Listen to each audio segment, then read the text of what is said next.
Sa unang araw ko bilang manugang, hindi pa ako marunong sa kusina, hindi pa ako nakakilala sa lahat ng kamag-anak, nang tumingin sa akin ng diretso ang aking biyenang babae at nagsabingang, isang pangungusap na nagpapatahimik sa buong hapagkainan. Sa bahay na ito, upo at kakain muna ang lahat bago ka maring kumain. Walang naktutol. Walang nagulat, ako lang ang nakatayo roon. Nakangiti. Ngunit ang hindi inaasahan ng lahat ay kinabukasan din niya, gumawa ako ng isang bagay na nakpahinto sa buong pamilya. Hindi ako nagluto. At isang pangungusap lang ang sinabi ko, isang pangungusap na hindi malilimutan aking biyenang babae hanggang sa araw na iyon. Kakain muna ang lahat bago ko pwedeng kumain. Hapon noon at ang huling liwanag ng araw ay kumukuha sa masamang eskinita sa harapan ng bahay ng aking asawa. Nakanyong ginto ang bawat pader, bawat puno sa tabi ng bakuran, tuno ng tricycle na dumadaan. Mga bata na naglalaro, sa kalsada lahat ay normal na normal. Kaya't naniniwala akong ang buhay na naghihintay sa akin ay magiging mayos din. Ako si Maria, 26 na taong gulang, nakatayo sa harapan ng bakal na tarangkahan na kulay itim. Hawak ko pa ang nakalantang bungkos ng bulaklak mula sa kasal, maliwanag pa rin ito pagkatapos ng mahabang araw. Sa loob ng bahay, isang 2 palapak na tahanan ang naghihintay, malinis, maayos, tipong pamilyang may disiplina. Huminga ako ng malalim. Mula sa sandaling ito, opisyal na akong manugang ng pamilyang ito. Si Daniel, ang aking asawa, ay magaan na hinawakan ang aking kamay at ngumiti. Pasok na, mahal. Mula ngayon, ito na rin ang ating tahanan. Tumango ako, humakbang sa pintuan, hindi ko alam na sa loob ng ilang oras, lahat ng simpleng pag-isip sa aking isip ay ganap na mababago. Ang hangin sa loob ng bahay ay malamig, may bahid ng amoy ng floor cleaner. Maluwag ang sala, may set ng sofa na kulay kayumanggi sa gitna, malaking telebisyon sa harapan, at nakabitin sa pader ang mga larawang pampamilya kasal ng biyenan. Litrato ni Daniel noong bata pa, litratong kapatid niyang babae na nakatoga. Lahat ay mayos hanggang sa pagiging perpekto. Ang aking biyenang babae, si Aling Charmen, ay nakaupo ng tuwid sa silya. Tuwid ang likod, matulis ang tingin, ngunit hindi siya uri ng taong sumisigaw. Isa siyang taong ang isang tingin lang ay sapat na upang mapayuko ang sinuman. Nakarating na kayo? Pantay-pantay ang kanyang boses. Magalang akong yumukot ng ulo. Opo, nanay. Bahagyang tumango siya, hindi ngumiti. Nagsimula sa kusina. Nang hapon ding iyon, nang umalis na ang mabisita, kusang-loob akong pumasok sa kusina. Tulungan ko po kayo, nanay. Naisip ko na ito ang pinakamabuting paraan upang magsimula ng magandang relasyon. Ngunit siningnan lang niya ako ng tingin at sinabi, "Marunong ka bang magluto?" Bahagya akong ngumiti. "Opo, kaya ko naman ang masimpleng lutuin." "Sige. Hugasan mo ang magulay. Walang papuri, walang gabay, tanging trabaho na ibinigay." Inilaylay ko ang manggas ko at nagsimulang magtrabaho. Tuno ng tubig, tuno ng kutsilyo sa sangkalan. Katahimikan sa kusina. Sinubukan kong makipag-usap. "Nanay, anong nga putahe ang karaniwang niluluto sa bahay?" Hindi siya tumingin sa akin. Lahat naman ay kinakain, basta sa oras. Tumango ako at hindi na nagpatuloy ang tanong. Ang unang hapunan, bandang 6 ng gabi, nailatak na ang hapagkainan. Isang tunay na handaang Pilipino pinakbet, sinigang na baboy, piniritong tilapia, at nakalagay sa gitna ang sasawang, toyo at kalamansi. Nang tingnan ko ang mesa, naramdaman ko ang isang kaunting init sa puso, baka hindi naman pala ganun kasama ang lahat. Ibinaba ko na ang aking plato. At habang hinihila ko ang upuan upang maupo sa tabi ni Daniel, sandali, umahon ang boses ni Aling Charmen. Hindi malakas, ngunit sapat upang itigil ang buong mesa. Natigilan ako sa gitna ng kilos. Ibinaba niya ang tinidor at tumingin ng diretso sa akin. Sa bahay na ito, may alituntunin, bumilis ang tibok ng aking puso. "Opo." "Anong alituntunin po?" Mahinahon niyang sinabi. Bawat salita ay malinaw. "Kakain muna ang lahat. bago ka maaring kumain. Ang katakot-takot na katahimikan, walang nagsalita, walang nagtutol. Patuloy na kumain ang aking biyenang lalaki na parang walang nangyari. Ang kapatid na babae ni Daniel ay nagbaba ng ulo ngunit bahagyang nakunan ng ngiti ang sulok ng kanyang labi. Si Daniel ang lalaki na pinakakatiwalaan ko ay umiwas sa aking tingin. Nakatayo ako ron. Para bang biglang naging, masikip ang buong kwarto. Naririnig ko ang tibo ng aking sariling puso. Asterisk, asterisk. Ang aking ngiti. Asterisk, asterisk. Maari sana akong tumugon kaagad nun. Maari sana akong magtanong, makipagtalo, o umalis. Ngunit hindi. Ngumiti lang ako. Isang mapayapang ngiti. Opo, naiintindihan ko. Napo. Umurong ako, tumayo sa sulok ng kusina, at pinanood ang buong pamilya na kumain. Ang pinakamahaba-habang minuto, mabangong amoy ng sinigang, tunog ng kubyertos, mabagal na nguya lahat ay tila pinalaki sa aking isipan, gutom ako ngunit hindi ako lumabas. Nakatayo lang ako roon ng tahimik at nagmasid. Pinakmasdan ko kung paano sila kumain, kung paano sila nanahimik, kung paano nila itinuturing na normal ang lahat. Natapos ang hapunan. Bandang 30 minuto ang lumipas, tumayo si Aling Carmen. Tapos na kayo. Ikaw na ang mag-ayos. Opo, lumabas ako at isa-isang inalis ang maplato. Kaunting kanin na lang ang natira, halos wala ng ulam. Hindi ako nagsalita. Ginawa ko lang ang labing ninuot ang pinggan. Pinunasan ang mesa, inayos ang kusina. Nang matapos lahat, halos alas 8 ng gabi. Ang aking sariling hapunan, binuksan ko ang takip ng kaldero, mainit pa ang singaw ngunit loop, nito ay may manipis na kanin na lang sa ilalim. Kinuha ko iyon, kinolekta ang natirang ulam, at umupo ng maisa. Walang nagtatanong, walang tumingin. Ang unang gabi, nang gagabing iyon sa kwarto, tiningnan ko si Daniel. Sa palagay mo, normal ba iyon? Matagal siyang nanahimik bago sumagot. Ganyan talaga si nanay dati pa. Magbigay ka ang oras. Nagtanong pa ako, kaya ang kapatid mo, nakakain rin siya pagkatapos ng lahat? Natigilan siya, hindi sumagot. Isang bagay ang nagbago sa akin ng gabing iyon. Hindi ako umiyak. Nahiga ako at tinitignan ang kisame at ang aking puso ay tahimik na tahimik hanggang sa hindi ko na may paliwanag kung bakit. May mabagay na kung tinatanggap mo kaagad mula sa simula. Hindi na magbabago habang buhay. Hindi ako uri ng taong gustong gumulo, ngunit hindi rin ako uri ng taong hahayaang ayusin ang kanyang buhay ng iba. Ipinikit ko ang aking mamata. Isang bagay ang dahan-dahang naging malinaw. Kinabukasan ng umaga, umiling ang alarm alas 5 ng umaga. Bumuka ang aking mga mata, naupo, at tumingin sa bintana. Ang liwanag ng umaga ay sumisilip sa kurtina, bagong araw, at maga na si Aling Carmen. Tiningnan niya ako at tumango. Maaga ka? Ngumiti ako. Opo? Ngunit ngayong pagkakataon, hindi na katulad ang aking ngiti. At sa umaga ring iyon, gumawa akong isang bagay na nakpatahimik sa buong pamilya. Hindi po ako magluluto ngayon ng umaga na iyon. Naktayo ako ng maaga hindi para patunayan na ako ay mabuting manugang, kundi dahil nakpasya na akong iba ang mangyayari ngayon. Ang liwanag ng umaga ay sumisilip sa mga gilid ng pinto. Tahimik pa rin ang buong bahay, tunog ng electric fan, tunog nga ibon sa labas. Bumaba ako sa kusina.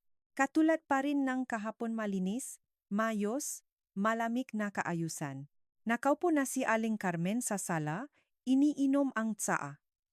Siningnan niya ako. Maaga ka, mabuti. Ngumiti ako. Opo, isang kakaibang umaga, katulad ng karaniwan, nagsimula akong magugas ng gulay, maghanda para sa agahan. Ngunit ngayon, hindi ako nagluto para sa lahat. Isang mangkok lang ng mami para sa aking sarili, umupo ako sa hapagkainan, at dahan-dahang kumain. Si Aling Carmen ay bahagyang kumubot ng kilay. Hindi ka magluluto para sa lahat. Tumingala ako ng mahinahon. Opo, Naisip ko na mas maginhawa siguro kung bawat isa ay mag-alaga ng sarili niyang pagkain. Malakas niyang ibinaba ang tasang tsaa sa mesa. Hindi pa nangyayari iyon sa bahay na ito. Hindi ako nakpansin doon at patuloy na kumain. Ang malamig na tanghali, nang tanghali, hindi ako bumaba sa kusina. Walang inihanda, walang tinanong. Hindi katulad ng kahapon ilang beses na nalakpas si Aling Charman sa labas ng aking silid. Sa wakas, malakas niyang tinawag.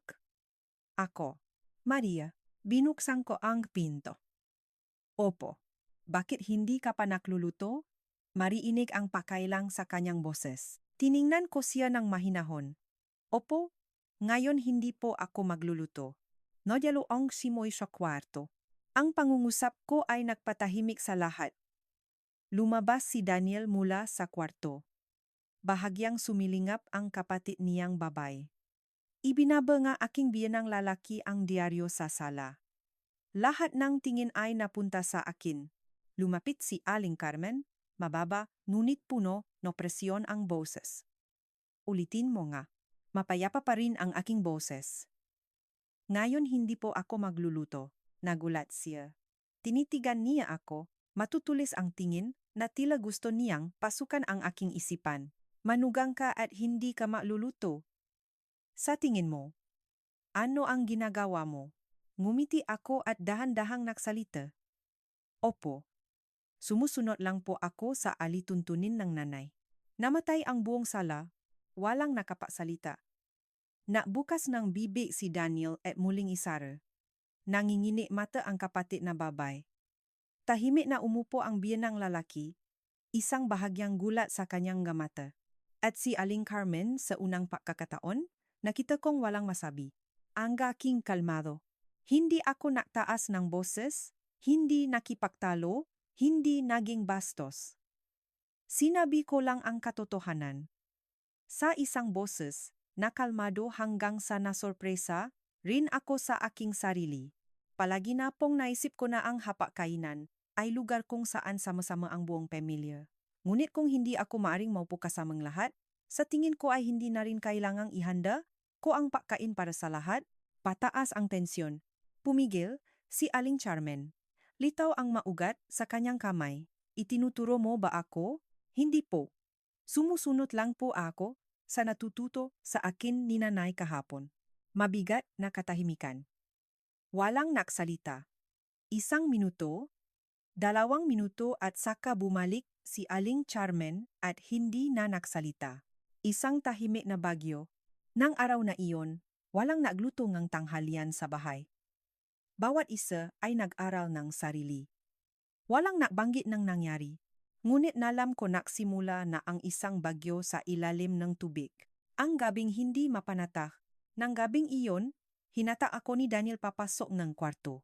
Kailangan pa ba iyon? Tiningnan ko siya. Sa palagay mo nagkamali ba ako? Nanahimik siya. Nakpatuloy ako.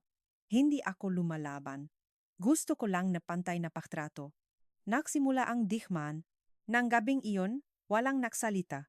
Ngunit nalam ko mula sa araw na iyon, hindi na ako ang mapayapang manunggang iniisip nila. At si Aling Charman tiyak na hindi niya basta-basta kalilimutan ito. At totunga kinabukasan, gumawa siya ng isang bagay na nagulat pa rin sa akin. Sa tingin mo, isang pag-usap lang ay makbabago sa bahay na ito? Kinabukasan ng umaga? Iba ang simoy sa bahay hindi na ang malamig na katahimikan na dati, kundi isang mabibigat at halos hindi na mahinga. Si Aling Carmen ay nakaupo na sa sala, hindi umiinom ng saa, hindi nanonood ng telebisyon. Nakaupo lang siya roon, hinihintay ako. Bumaba ako mula sa hagdan. Nanay, magandang umaga po. Hindi siya sumagot. Bumaba ka na ba? Pumunta ka sa kusina, hindi ito kahilingan kundi utos. Isang bita na naihanda, pumasok ako sa kusina. Lahat ay nakahandang muna na hugasan ang gulay, nalinis ang baboy, nakalatak ang pampalasa. Ngunit may isang bagay na wala-walang bigas, lumingon ako. Nanay, nasaan po ang bigas? Nakatayo siya sa pintuan ng kusina, nakahalang ang mga kamay, ikaw na ang bahala sa lahat ngayon? Opo. Naktanong pa rin ako. Pero ang bihas? Bahagyang ngumiti siya. Alam mo na ang gagawin mo. Maliwanag na hindi ito aksidente, binuksan ko ang lalayan ng bigas walang kahit isang butil. Naintindihan ko agad hindi ito pagkakamali. Ito ay isang hamon. Nagsimula ang laban ng isip. Hindi na ako naganap ngang karagdagang tanong, hindi na pakita ng alinlangan. Nagsimula na akong magluto sinigang, piniritong isda, ginisang gulay, lahat maliban sa kanin. Tanghali, walang kanin, 12:00 ng tanghali. Nilatak ko ang hapak puno ng ulam ngunit walang kanin. Umupo ang buong pamilya. Tiningnan ni Aling Charmen ang mesa, at sa kaniya ako tiningnan. Nasaan ang kanin? Mahinahon akong sumagot. Opo, walang bigas na nahanap. Malakas niyang tinampal ang mesa. Walang bigas ay hindi ka magtatanong. Tiningnan ko siya ng mahinahon. Naisip ko na pwede ring wala. Kumubot ang kanyang kilay. Anong ibig mong sabihin? Ngumiti ako. Kahapon, wala rin namang kanin sa mesa sa ating bahay. Nagulo ang lahat. Nagulat ang buong hapagkainan. Tumingin sa akin si Daniel. Ibinabang ng kapatid na babay ang kanyang kubiertos. Bahagyang ngini ng biyanang lalaki. At si Aling Carmen ganap na nagbago ang kanyang ekspresyon. Sadya ba itong gugugin mo? Hindi po. Ginagawa ko lang ang ginawa ngang ating pamilya kahapon. Bumangon siya, ang upuan ay umugong ng hila sa sahig. Ilang araw ka palang na manugang, marunong ka na palang lumaban. Nanatili akong nakatayo, hindi umatras, hindi nanginginig, hindi po ako lumalaban. Sinasabi ko lang ang aking naisip, napilitan si Daniel, lumingon si Aling Carmen kay Daniel. Tignan mo ang iyong asawa. Nanatiling nakatayo si Daniel, nalilito, tinitignan kaming dalawa hindi alam kung alin ang pipiliin niyang pani. Nanay naman, bulong niya. Nag-iwan ito ng isang linyang hindi ko malilimutan. Nakpalit naktika si Aling Carmen. Bigla, hindi na naksalita si Aling Carmen. Umupo muli siya at ngumiti ng isang napakamalamig na ngiti. Sige, gusto mong maglaro? Makikipaglaro ako sa iyo. Nalam ko mula sa sandaling iyon, walang na magiging simple pa. Ang bagyo na naghihintay, ang hapunan ng araw na iyon ay hindi masaya. Mabibigat ang simoy sa buong lugar, ngunit sa aking kalooban, malinaw ang lahat. Hindi ako nanalo, ngunit hindi rin ako natalo, tumigil na lang ako sa pagiging tahimik. At ng gabing iyon, gumawa si Aling Carmen ng isang bagay na napaalam sa akin na hindi siya basta-bastang kalaban. Pumili ka ako o siya. Nang gabing iyon, ang bahay na mabibigat na ang simoy ay lalo pang naging parang walang hangin.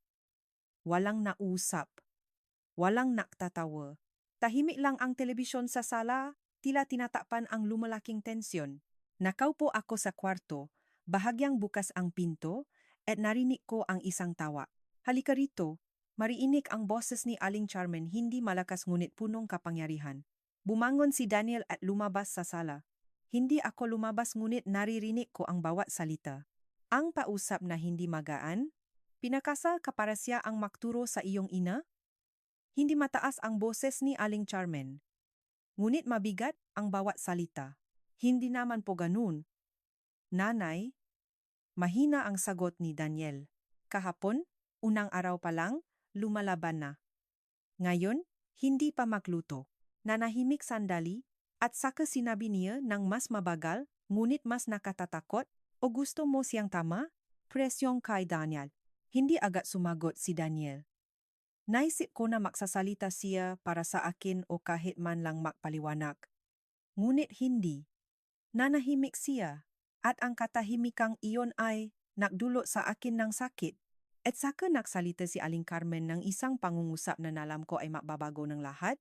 Daniel, pumili ka. Sa bahay na ito, walang dalawang babae ang maaring mamuno ng sabay. Pumili ka isa o dalawa, ako o ang asawa mo. Ang pagpili, malakas na tumibok ang aking puso. Nanatili akong nakatayo sa kwarto, pinipisil ang aking mga kamay. Gusto kong marinig, gusto kong malaman kung ang lalaking pinili ko ay pipili ng kanino. Matagal na nanahimik si Daniel, at saka nagsalita ng mababang ngunit malinaw, "Nay, huwag naman po ninyong gawing ganun ito." Malami na natawa si Aling Carmen. Hindi mahirap. Malinaw lang kailangan. Nanahimik ulit si Daniel at saka sinabi, bago pa man siya, "Nanay, bigyan po ninyo siya ng pagkakataon." Tila sinuportahan niya ako ngunit hindi sapat. Hindi sapat para protektahan ako. Naunawaan ko. Nakatayo sa kwarto, naramdaman ko na may nabasa sa aking kaloban. Hindi dahil sa biyenang babae kundi dahil sa aking asawa. Hindi ko kailangan niyang piliin akong bobo. Ngunit dapat ay malinaw ang kanyang tindig. Asterisk asterisk huling galo ni Aling Carmen. Asterisk asterisk, tumayo si Aling Carmen, malinaw ang boses. Ayos. Kaya mula bukas, susundin ng bahay na ito ang tamang alituntunin. Lumingon siya sa direksyon ni aking kwarto para bang alam niyang nakikinig ako. Kung ayaw niyang gampanan ang papel ng manugang, huwag na ring asahan na itrato siyang miyembro ng pamilya. Nagsimula ang tunay na bagyo. Binuksan ko ang pinto. Lumabas ako. Sa unang pagkakataon, harap-harap akong nakaharap sa kanya. Nanay, lumingon silang dalawa sa akin. Dahan-dahan akong nagsalita, hindi ko kailangan na mamuno sa bahay na ito. Ngunit hindi rin ako tao na maaring alugin. Tumingin akong diretso sa kanya. Kung hindi ako itinuturing na miyembro na pamilya, hindi na rin ako mangangailangan na sumunod sa mga alituntunin na pamilya na ito. Namatay ang buong sala. Walang naghintay na mangyayari ito. Nagulat si Daniel. Tumayo ang biyenang lalaki. Nagpakabilok ang mata ng kapatid na babae. At si Aling Carmen sa unang pagkakataon, nakita ko ang bahagyang pag-alangan sa kanyang mamata. Ang huling hangganan, nagpatuloy ako. Nandirito ako hindi para makipaglaban sa nanay. Ngunit kung ituturing nila akong tao sa labas, mamumuhay rin akong tulad ng taong nasa labas. Ang pinakamahabang gabi, ng gabing iyon, walang nakatulog ng mahimbing. Walang nagpatuloy na usapan. Ngunit nalam ko bukas, lahat ay magbabago. At totoo nga kinabukasan, gumawa si Aling Carmen ng isang bagay na pinilit akong gumawa ng pinakamalaking desisyon sa aking buhay. Alis ako sa bahay na ito kung patuloy akong hindi igagalang. Kinabukasan ng umaga, ang simoy sa bahay ay hindi na mabigat kundi malamig. Isang dinakikitang lamig na kumakalat sa bawat sulok ng bahay. Walang tumawag sa akin, walang nagpaalala na bumaba sa kusina. Para bang wala akong kinatatayuan. Estranho sa sariling tahanan, bumaba ako sa hagdan. Katulad pa rin ang sala nanonood ng telebisyon ang biyenang lalaki. Nakahiga ang kapatid na babae, hawa ang cellphone, nagtatawa ng tahimik. Nakaupo si Aling Carmen nang maayos, may saa sa harapan, ngunit nang dumaan ako, walang tumingin, walang bumati, walang nagsalita. Agahan kung saan wala ako. Sa mesa, may agahan na tinapay, itlog, mainit na gatas. Kumakain ang lahat kasama isang normal na eksena ng pamilya. Maliban sa isang hindi normal na bagay, wala ako. Nakatayo ako roon ng ilang segundo at naintindihan ko ginagawa nila ang tiyak na sinabi ni Aling Carmen. Hindi sila nag-alok, hindi nagtatanong, hindi nakmamalasakit kung kakain ako o hindi. Isang tahimik na desisyon, bumali ako, walang sinabi, hindi kumain ng tinapay. Pumasok sa kusina, binuksan ang ref, kumuhang botang ng tubig, uminom ng isang higop tuyong-tuyo ang lalamunan ngunit hindi ko naramdaman ang gutom. Naramdaman ko ang kawalan, ang hindi maiwasang pag-usap. Bumalik ako sa kwarto. Nakaupo si Daniel sa kama, makasalikop ang mga kamay. Tumingin siya sa akin ng may bahagyang pagsisisi. Hindi ka pa nakakakain? Bahagya akong ngumiti, isang ngiting wala ng init. Hindi naman ako pwedeng kumain eh.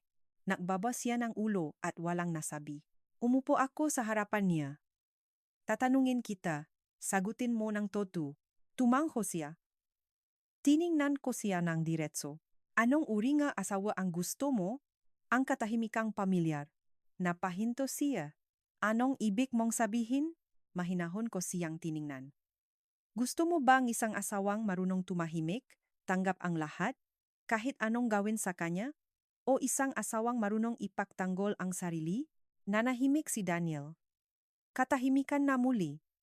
Ang katahimikang pamilyar, ngunit ngayon, nagdulot ito sa akin ng sakit.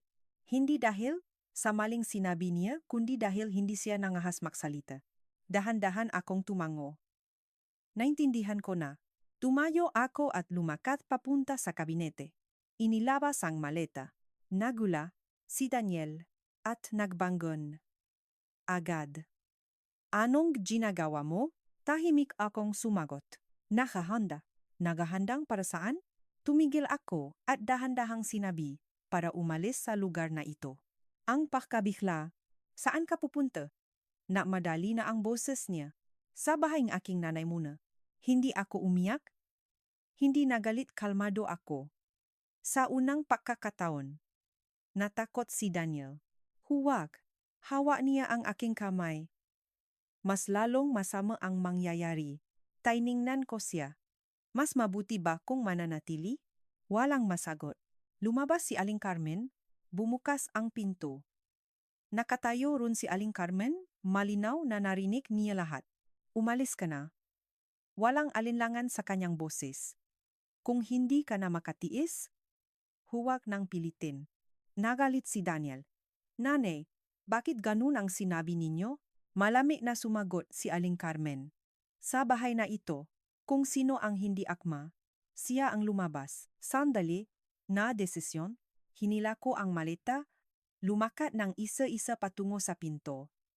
Malakas ang tibok ng puso ko ngunit hindi tumitigil ang aking ngahakbang. At saka may isang boses na tumitigil sa akin. Hindi si Aling Carmen, hindi si Daniel, kundi ang biyenang lalaki. Isang lalaking hindi pa kailanman naksalita ng kanito. Tigil, natigilan ako.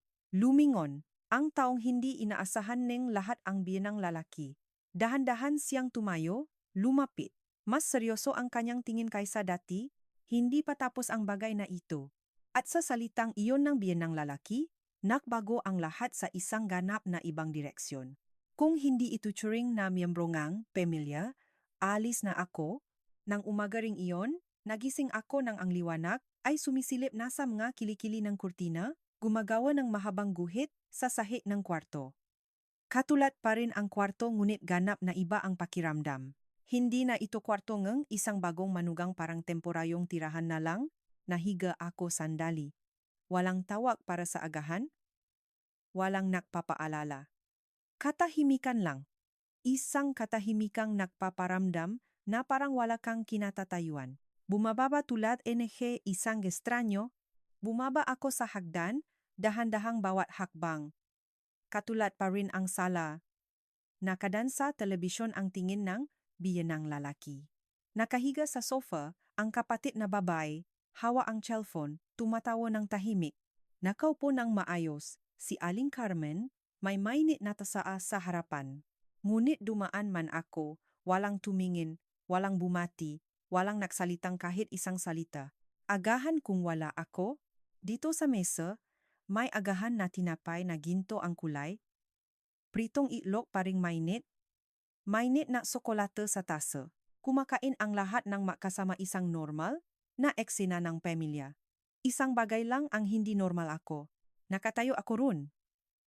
Walang nag-imbitasyon, walang nagtatanong, walang nagmamalasakit kung kakain ako o hindi. Malinaw na ang katotohanan. Naintindihan ko na. Hindi na nila kailangang sabihin pa. Ginagamit nila ang kanilang mga kilos para sabihin, sa akin hindi ka miyembro ng pamilya na ito. Isang malinaw na naisip, bumalik ako nang hindi nagsalita kahit isang salita. Pumasok sa kusina, binuksan ang ref, kumuha ng boteng ng tubig, uminom ng isang higop tuyong-tuyo ang lalamunan ngunit hindi ko naramdaman ang gutom, naramdaman ko ang kawalan, ang pag-usap na hindi maring iwasan. Bumalik ako sa kwarto. Nakatayo si Daniel sa kama, makasalikop ang makamay. Tumingin siya sa akin, may bahagyang pagsisisi sa mukha. Hindi ka pa nakakakain? Bahagya akong ngumiti, isang ngiti na wala ng init dati. Hindi naman ako pwedeng kumain eh. Nagbaba siya na ulo nang walang sinabi. Umupo ako sa harap niya. Tatanungin kita? Sagutin mo ng totoo. Tumango siya. Tiningnan ko ng diretso ang kanyang nga mata. Anong uri ng asawa ang gusto mo? Ang sagot na walang salita. Nagulat si Daniel. Ano ang ibig mong sabihin? Mahinahon ko siyang tiningnan. Gusto mo ba ng isang asawang marunong tumahimik? Tanggap ang kahit anong gawin sa kanya o isang asawang marunong ipagtanggol ang sarili? Nanahimik si Daniel. Muli ang katahimikan. Ang katahimikang pamilyar. Ngunit ngayon, nagdulot ito sa akin ng sakit. Hindi dahil sa nakamali siya kundi dahil hindi siya nangahas na magsalita. Dahan-dahan akong tumango. Naintindihan ko na. Tumayo at lumakad papunta sa kabinete. Inilabas ang maleta. Binuksan ang kandado at nagsimulang makayos ang damit isa-isa. Maayos, kalmado, hindi nagmamadali. Pagkabigla ni Daniel, anong ginagawa mo? Nagmadaling tumayo. Hindi ako lumingon. Naghahanda. Nakahandang para saan? Tumigil ako sa paayos. Dahan-dahan sinabi ang isang pangungusap. Naghahanda para umalis dito. Saan ka pupunta? Nagmamadali na ang boses niya. Sa bahay ng aking nanay. Sinabi ko ito tulad ng isang bagay na natural. Sa unang pagkakataon, natakot si Daniel ng toto. Hindi pwede. Hawak niya ang aking kamay. Mas lalong masama kung aalis ka. Tiningnan ko siya. Matahimik ang aking mga mata. Mas, mabuti ba kung nananatili ako? Walang masagot. Sa unang pagkakataon, nagsalita ng malinaw, lumingon ako sa kanya. Kalmado ang aking mga mata. Hindi kita pinipilit na piliin sa pagitan ko at ng iyong nanay. Ngunit kailangan kang makaroon ng sariling tindi. Marinig ang aking boses ngunit malinaw. Hindi ako maring mabuhay sa bahay kung saan pakiramdam ko ay sobra-sobra. Lumitaw si Aling Charman. Biglang bumukas ang pinto. Nakatayo ron si Aling Charman, malinaw na narinig niya lahat. Umalis ka. Walang alinlangan. Kung hindi mo kaya, huwag nang pilitin pa. Nagalit si Daniel. Nanay, bakit ganun ang sinasabi ninyo? Malamig na sumagot si Aling Charman. Sa bahay na ito, kung sino ang hindi angkop, siya ang lumabas. Ang pinakamalamig na sandali, hinila ko ang maleta at dumaan sa tabi niya walang sinabi, hindi lumingon. Isang boses ang tumitigil sa lahat. Tigil, tumitigil ang aking mapaa. Lumingon ako. Ang hindi inaasahan ng lahat ang biyen ng lalaki. Dahan-dahan siyang tumayo, lumapit, mas seryoso ang kanyang tingin kaysa kailanman. Hindi pa tapos ang usapang ito. Walang pwedeng mapatigil sa ito. Simula ang pagbabago. Sabay-sabay na tumingin ang lahat sa kanya. Walang nagsalita. Ngunit naintindihan ng lahat mula sa sandaling iyon, magbabago ang lahat. At ang lalaking matagal, nang nanahimik ang siya palang, siyang nagpabago ng lahat ng bagay. Hindi ang bahay na ito ay para lang sa isang tao ang magpasya. Mabibigat ang hangin sa kwarto habang mahinahon na nagsalita ang biyen ng lalaki. Nakatayo pa rin ako sa pinto. Nakadikit pa ang maleta sa aking kamay. Tumingin ang biyenang lalaki sa aking biyenang babay. Ano ang sinabi mo? Matulis pa rin ang tingin ni Aling Charman. Anong sinabi mo? Ngunit ngayong pagkakataon, hindi umatras ang biyenang lalaki. Ang lalaki na madalas tahimik ay mahinahon na lumapit sa mesa, bawat hakbang ay panata. Sapat na. Mababa ang kanyang boses, hindi malakas ngunit puno ng autoridad. Napatahimik ang buong bahay. Kahit si Aling Carmen ay hindi nangahas putulin. Nagsimulang lumakas ang katotohanan, lumingon siya sa akin. Wala nang lamig sa kanyang tingin katulad ng dati. Maria, alam mo ba kung bakit naglagay nga mga alituntunin ang iyong biyenan? Natigilan ako. Walang sinagot. Nagalit si Aling Carmen. Huwag kang magsalitang ganyan. Lumakat siya palapit, matalasang tinig. Ang mabagay sa loob ng bahay, ako ang mag-utos sa manugang. Ngunit lumingon ang biyenang lalaki at nagsabi ng isang pangungusap na nagpahinto sa kanya. Nagduturo kabaw na gihigante. Namatay ang lahat sa buong lugar. Ang pangungusap na iyon ay tulad ng isang hampas na tuwirang pumalo sa ere. Tumingin si Daniel sa ama, tumayo ang kapatid na babae. Nakatayo akong tahimik. Binuksan ang nakalipas. Huminga ang biyenang lalaki, umupo sa upuan. Noong una, ikaw din ay manugang. Naging ganon ka rin ang tinrato sa iyo, mas masama pa nga. Kumain pagkatapos ang lahat. Hindi maaring magsalita. Bumaba ang boses niya. Naktiyaga ka ng mahigit 10 taon. Isang masakit na katotohanan. Tumingin ako kay Aling Carmen. Bahagyang nangini ang kanyang mga mata ngunit pinilit pa rin ang boses. Kaya nga? Normal ayon nun. Ang pangungusap na napaalaala. Mahinahon na tumampal kamay ang biyenang lalaki sa mesa. Sa unang pagkakataon, nakitang malakas ang kanyang boses. Dahil sa dati mong dinanas, walang karapatang pilitin ang iba na dumanas ng katulad. Nakpilit si Aling Carmen. Pinisil-pisil ang kanyang makamay. Hindi niya ito naiintindihan. Ginagawa ko ito para matuto siya. Lumabas ang katotohanan, tumingin ng diretso ang biyenang lalaki sa kanya. Hindi ka nakuturo sa kanya. Gusto mong maging katulad niya, dati tiisin. Makpakababa. Huwag maksalita. Saklit na nakalinlangan si Aling Carmen sa pagkakataong ito. Huminto ang hangin sa kwarto. Sa unang pagkakataon, hindi agad sumagot si Aling Carmen. Bahagyang bumaba ang kanyang tingin. Tinawag ng biyenang lalaki ang aking pangalan. Lumingon siya sa akin. Maria, hindi ka nakamali. Ang panggungusap na iyon ay tulad ni siyang simoy na pumasok sa napakasiksik na kwarto. Naramdaman ko ang pagtatas nung tibok na kaking puso ngunit nakpilit akong manatiling kalmado. Sa unang pagkakataon, may isang tao sa bahay na ito na nagsabi na hindi ako nagkamali. Nagising si Daniel, lumingon ang biyenang lalaki kay Daniel. At ikaw, malinaw ang tinik. Lalaki ka at hindi mo kayang ipagtanggol ang iyong asawa. Ang pagiging tahimik ay isa ring-uringang pakikisa sa kasalanan. Nagbaba ng ulo si Daniel, hindi makaharap kahino. Isang desisyon ang ginawa, tumayo ang biyenang lalaki, matapang ang boses. Mula ngayon, wala nang ganoong alituntunin. Kumakain kasabay ang lahat walang mahihintay ng kahino. Nagulat ang buong sala. Tumingin si Aling Carmen sa kanya. Ikaw ang magpapasya para sa akin?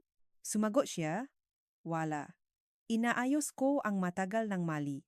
Isang bagong simoy, nakatayo pa rin ako run.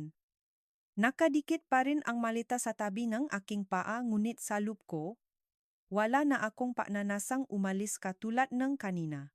Huli kong tiningnan si Aling Carmen ng matagal. Hindi siya naksalita, hindi nangalit isang tingin lang, mahirap basahin.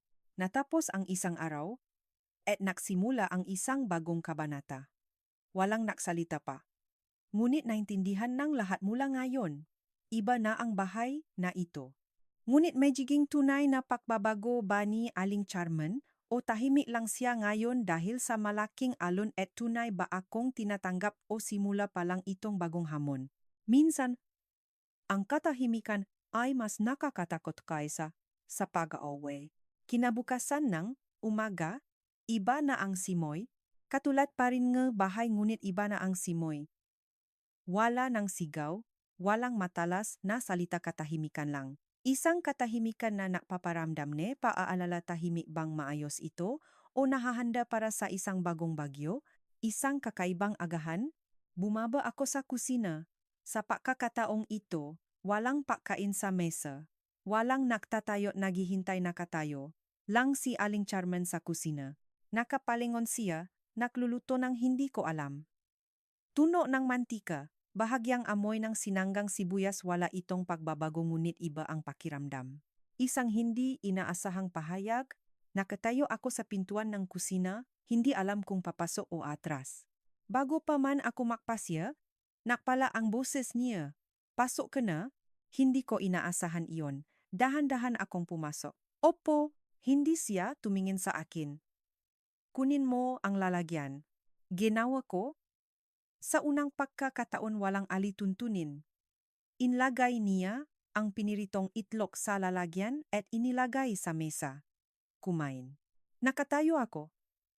Hindi makapaniwala sa aking narinig. Opo, kasama rin po ba akong kakain?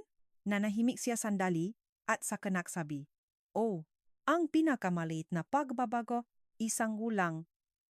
Ngunit para sa akin, hindi ito maliit. Unang pagkain ng magkasama, umupo akong katabi niya. Hindi malayo ngunit naramdamang malayo pa rin. Kumain siya, kumain ako walang nagsalita. Sa aking isipan, tunay bang pagbabago ito o pansamantala lang? Bakit bigla-bigla? Isang magaang na tanong, nagpumilit akong humarap. Opo, kahapon, nanay hindi pa ako natatapos ay pinutol na niya. Huwag nang banggitin. Hindi matalas ang boses ngunit tiyak. Naintindihan ko hindi pa siya handang pag-usapan iyon. Hindi pa siya handa. Mga mata sa loob ng bahay, nang bumaba si Daniel, natigilan siya nang nakita niya kami tumingin kay Daniel, tumingin sa akin, at tumingin sa mesa. Makasama kayong kumakain? Tanong niya, sa aming dalawa walang sumagot. Ngunit naintindihan niya, nagulat ang kapatid na babae. Bumaba siya, malaki ang mga mata. Ay, nagbago na ang alituntunin. Tumingin sa kanya si Aling Carmen. Kung ayaw mo, kumain ka ng mag-isa. Tumahimi ang batang babae. Pinakmasdan ng biyenang lalaki. Umupo ang biyenang lalaki sa mesa nang walang sinabi ngunit bahagyang, tiwasay ang kanyang tingin. Hindi paganap na pagbabago. Natapos ang kainan. Tumayo si Aling Carmen at nagsimulang mag-ayos. Tumango ako. Opo. Ako pa rin ang nag-ayos. Ako pa rin ang nahugas ng mapinggan. Ngunit ngayon hindi ko na naramdaman ang papilit. Isang pribadong pag-usap, bandang hapon, tinawag niya ako. Maria. Lumapit ako. Opo. Matagal siyang tiningnan at saka nagtanong, hindi ka ba natatakot? Nagulat ako sa tanong. Takot sa ano po? Mawalan asawa.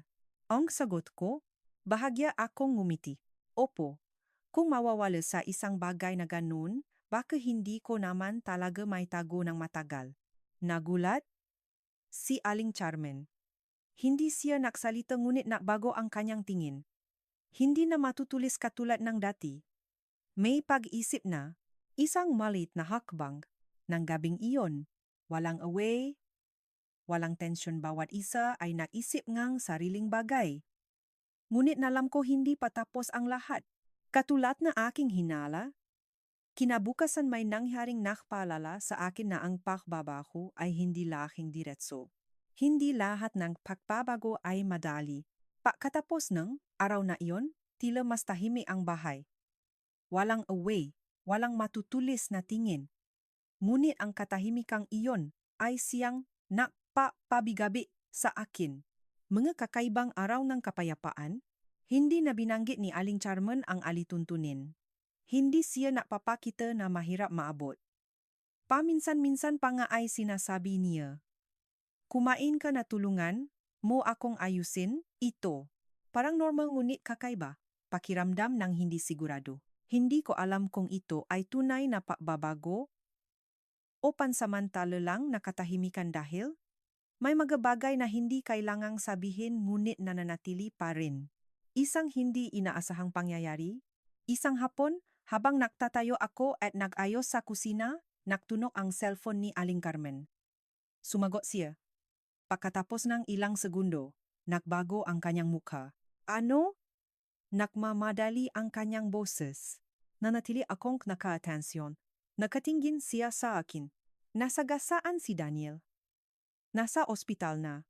Parang bumagsak ang aking puso. Nasaan po siya? Sa kalsada papunta sa trabaho. Nasa ospital na.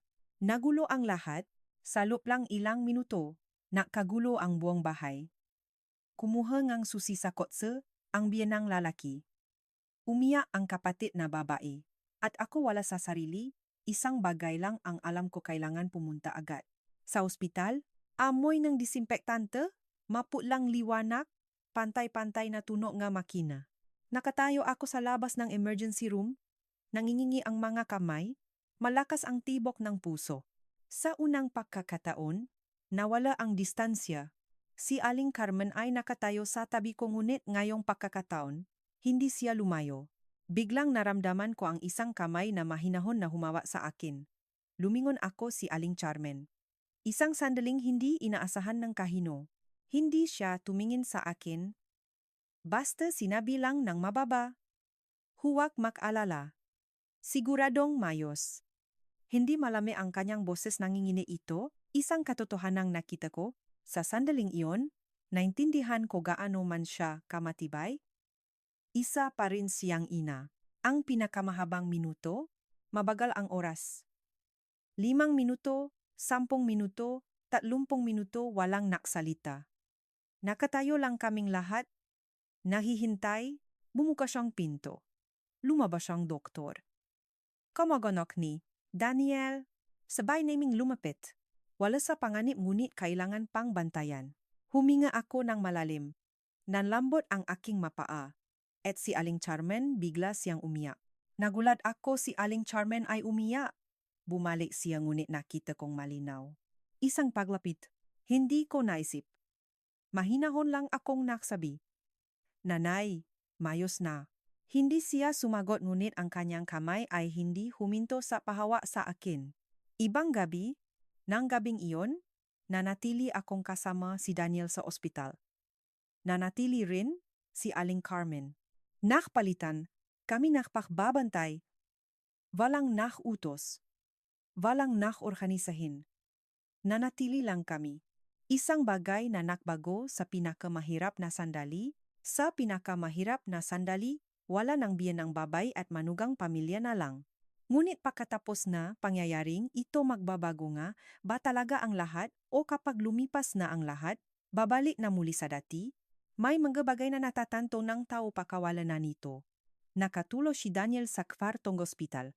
Nakatulo si Daniel sa kwarto, maputla pa ang kanyang mukha ngunit mas maayos na, pantay-pantay ang tunog ng monitor. Nakaupo akong katabi niya, mahinahon na hinawakan ang kanyang kamay. Isang gabi na walang tulo. Nang gabing iyon, halos hindi ako nakatulog. Natatakot na baka may mangyari. Bawat bahagyang kilos niya, nagugulat ako. Si Aling Carmen ay nakaupo sa upuan, sa harap. Hindi nakahiga. Hindi natutulog, tinitingnan lang ang kanyang anak. Isang sandaling tahimik, paminsan-minsan, tumingin ako sa kanya, wala nang matutulis sa kanyang mga mata. Pagod, nag-aalala, at maraming hindi nasasabi. Isang maliit na pagbabago, bandang 3:00 ngang, madaling araw, tumayo siya at lumapit sa akin. Magpahinga ka sandali. Umiling ako, opo, mayos naman ako. Nanahimik siya sandali, ako na ang umupo sandali kang humiga. Nagulat ako sa kanya. Tiningnan ko siya nang hindi makapaniwala. Hindi pa siya naging ganun sa aking kailanman. Sa unang pagkakataon, nawala talaga ang distansya. Hindi na ako tumanggi, bahagyang tumango lang. Opo, umupo akong nakatulala. Ipinikit ang mga mata ngunit puno ng emosyon ang aking kaloban. Bagong umaga, kinabukasan, nagising si Daniel. Binuka niya ang mamata at tinik ng palibot. Mahal, mahinahon niya akong tinawag. Agad na hinawakan ko ang kanyang kamay. Nandito ako, pagbubukas enge emosyon. Nakatayo sa tabi si Aling Carmen. Gumising ka na. Nangingini ang kanyang boses. Nakita ko ang luha na bumaksa. Isang katotohanang hindi sinasabi ng kahino. Sa sandaling iyon, naintindihan ko gaano man siya kamatibay. Sa kanyang anak ay mahina siya. Pakusa pagkatapos ng pangyayari, bandang hapon nang mas mayos na si Daniel, tinawag niya ako sa labas ng hallway. Maria. Opo. Nanatiling nakatayo siya, hindi agad tumingin sa akin. Ang pinakamahirap na sinabi, yung manakaraang bagay tumitigil siya ng matagal, at saka nagpatuloy. Nakamali ako. Tumingan ko siya nang walang sinabi, naghihintay lang. Isang tapat na pagtatapat. May mga pagkataon na hindi ko alam na nakakamali na pala ako. Naisip ko lang na tama iyon. Mababa ang kanyang boses ngunit tapat. Asterisk ang aking sagot. Asterisk. Mahinahon kong sinabi. Opo, hindi na po kayo dapat magsisi. Naintindihan ko na isang sandaling tahimik ngunit malapit. Tumango siya ng walang dakdak na salita ngunit mas magaan na ang kanyang tingin. Magandang balita? Pagkaraan ng ilang araw, ipinaalam ng doktor, mayos na si Daniel, pwede na siyang umuwi. Huminga ako ng malalim parang nabunutan ng malaking bagay mula sa aking balikat. Isang di inaasahang kahilingan, bumaksa ang luha ko nang niyakap ko si nanay ko. Ngunit ngayong pagkakataon, magaan ang luha relief. Isang bagay ang hindi ko inaasahan lumapit si Aling Charman at sinabi, dalhin mo na ang iyong nanay sa aming bahay. Nagulat ako. Mas mainam na makbantay kayo ron. Maisa ka rito, hindi kaya. Isang ganap na pagbabako, hindi ko na alam kung anong sasabihin. Naramdaman ko lang na lahat ng bagay ay nagbago, naganap na nagbago. Isang tunay na pamilya. Sa daan pawi, nakaupo akong sa gitna, isang nanay sa kanan, si Aling Carmen sa kaliwa. Dalawang babae na dati ay estranho ngayon ay nakatabi. Tumingin ako sa labas ng bintana ng kotse, ang liwanag ng hapon ay mahinahon, malambot ang hangin. Isang bagay ang naintindihan ko. Ang pamilya ay hindi lugar kung saan walang alitan, ito ay lugar kung saan pagkatapos ng lahat, pinipili ng tao na manatili. At mula sa araw na iyon, hindi na ako ang manunggang, nagsisikap lang maging bahagi isa na akong tunay na miyembro ng pamilyang ito. Hindi perpekto ang bawat tao ngunit maari silang matuto kung paano magmahal. Nang lumabas si nanay ko sa ospital, nadakdak ng isa pang tao sa bahay, ngunit ngayong pagkakataon. Walang awkwardness. Walang distansya, may pagmamalasakit.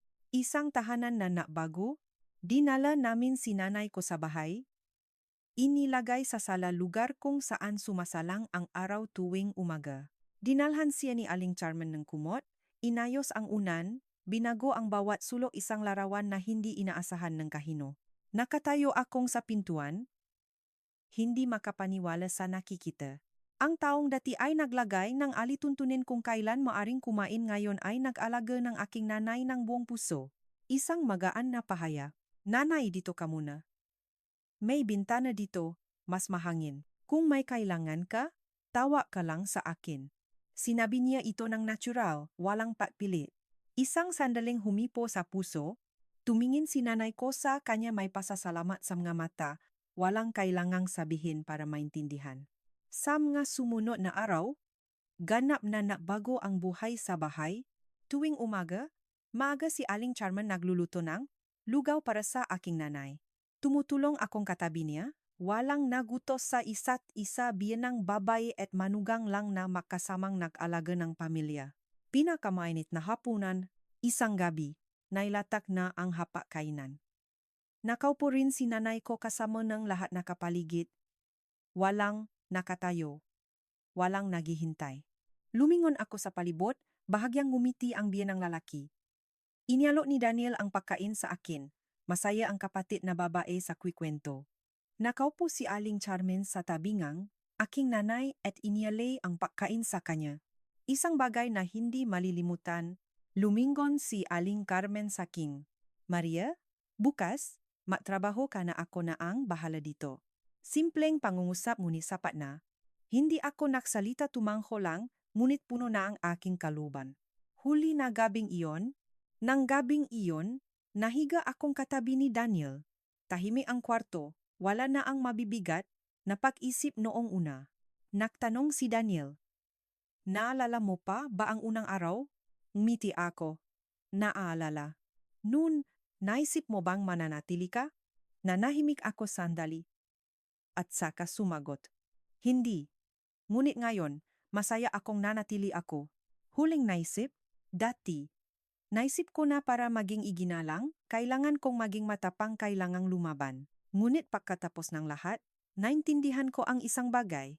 May mga bagay na hindi kailangang mapanalunan, kailangan lang na huwag sumuko. Huli na aral, ang pamilya ay hindi lugar ng maperpektong tao. Ito ay lugar kung saan ang mga hindi perpektong tao ay natututo sa isa't isa, nabibigayan, at natututo kung paano magmahal. Mula sa isang manunggang naghihintay sa labas ng hapag-kainan naging tunay na bahagi na ako ng pamilyang ito. Pagtatapos ang kwento, ngunit nag-iwan ang malalim na pag-isip. Sa buhay, lalo na sa pamilya, hindi lahat ay mayos palagi. Magkakaroon ng hindi pagkakaintindihan, sugat, at mga sandaling pakiramdam mo ay hindi mo na kayang magpatuloy. Ngunit ang mahalaga ay hindi kung sino ang tama o mali kundi pagkatapos ng lahat. Gusto mo pa rin bang manatili sa tabi niya? Ang biyenang babae sa kwentong ito ay hindi masasamang tao. Siya ay isang babaeng maraming nasugat noong una kaya't hindi sinasadya, ngunit naulit ang naranasan niya sa iba. At ang manugang hindi siya pumili ng katahimikan at pagsasakripisyo, ngunit hindi rin siya pumili ng galit at pakikipaglaban. Pinili niya ang kalmado, pasensya, at pagpapahalaga sa sarili, at iyon ang nagbago ng lahat. Ang pinakamahalagang aral. Ang pamilya ay hindi kailangang perpekto, kailangan lang makaintindihan ng higit. Magbigayan ng kaunti, at magbigay sa isa't isa ng pagkakataong magbago. Dahil minsan, ang isang magaang na salita, isang maliit na kilos, isang hindi inaasahang pangyayari, sapat na para dalhin ang mataong dating estranho upang maging tunay na pamilya.